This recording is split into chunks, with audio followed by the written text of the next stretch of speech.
Hello, welcome to my kitchen. What I'd like to do over the course of this video, and hopefully a few more, is to show you ways of working at home in your kitchen, show you methods that hopefully will save you some time, money, and provide some great things for you to eat, drink, share with your friends, family, and guests. So let's get started. Here's my salmon steak. I'm going to open it up and just place it on my cutting board like so. Okay, let's take a look at this. If I open up the fillet here, okay, you can see that this is the inside of the salmon. Okay, right here there are basically what amount to rib bones, the rib cage of the fish. Okay, so there are some pretty substantial bones here. Luckily for us, they're right along the surface here. So if I take my knife, okay, and very easily just follow along, I can cut that thin strip out, okay, of skin, where the bones are attached. Okay? If I take my knife and start following the bone again downward, okay, excuse me, I get to a certain point here, and that's the cat smelling the fish. Okay? And I can just follow this very present seam all along the edge of the salmon. If I flip it across, flip it over, do the same thing to the other side, stick my knife through and just cut off that thick membrane. That's probably my boss trying to get hold of me, but we're busy. Okay. And again, just go through the center of the fish where that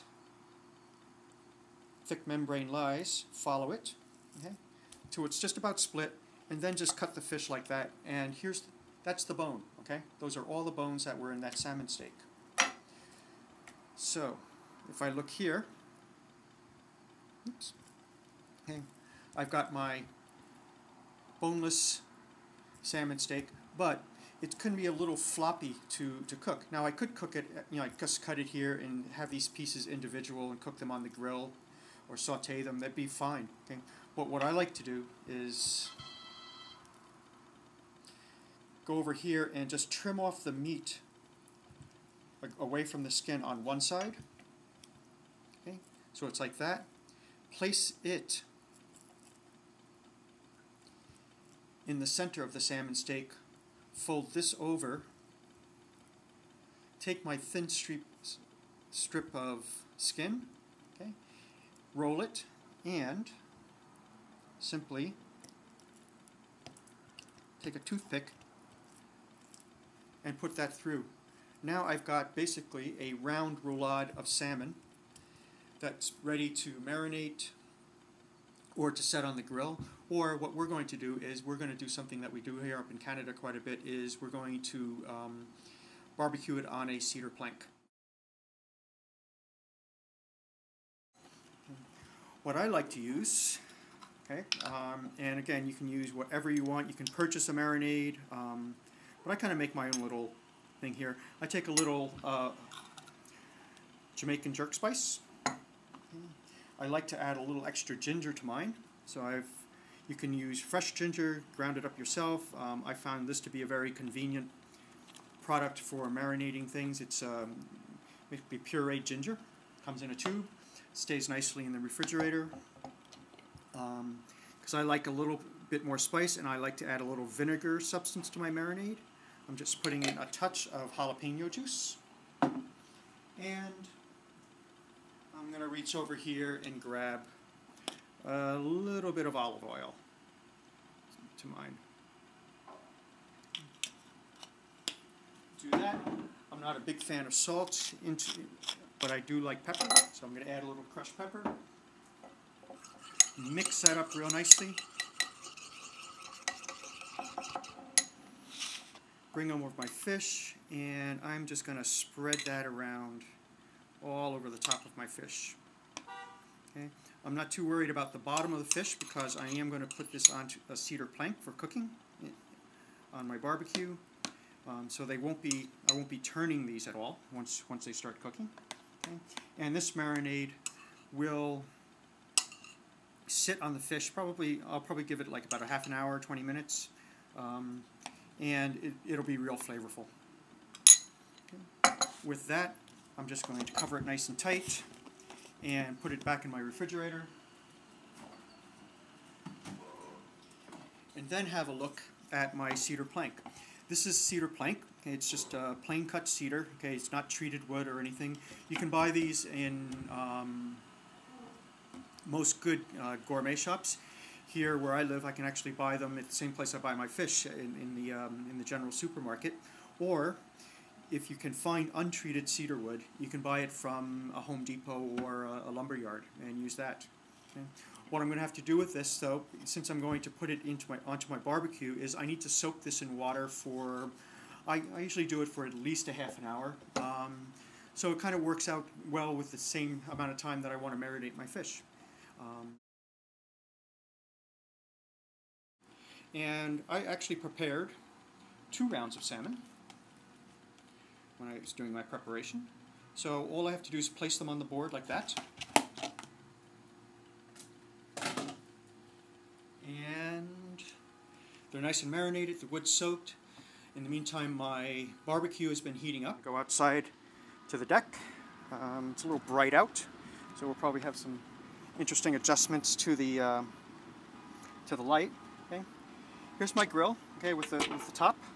I'm just going to place my soaked board right there on the grill. Okay, close the cover. I'm going to make sure the heat is a little bit more turned up, okay, for any lost heat that just happened. And we'll come back and we'll check on it again in about 20 minutes.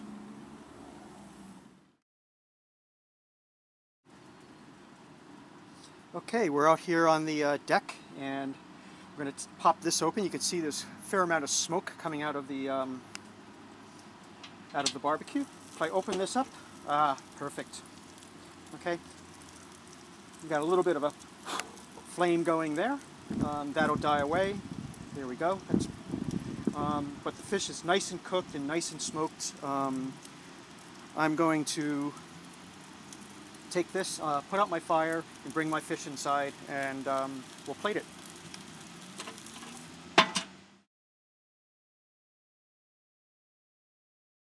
Here's our fish. Beautiful color, and believe me, it smells great.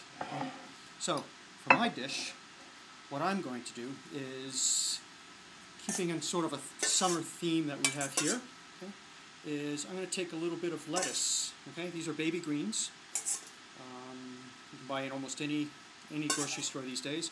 I've tossed it lightly in a little bit of a dressing that I've made up of herb vinaigrette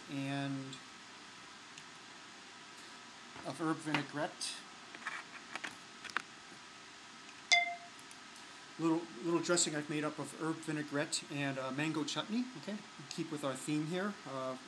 Okay, there's my mint crouton, okay, and I'll take one of my salmon pieces. And first thing I want to remember to do is take my toothpick out. If I can pull out the toothpick easily, that's one indication that the fish has been cooked properly. Is done. And I'll place the fish with my greens on my plate, and it's ready to serve. Okay, here we are. This dish has turned out very nice. The fish is nice and moist, okay, because of the high heat. It's very flavorful with the marinade that we had put in.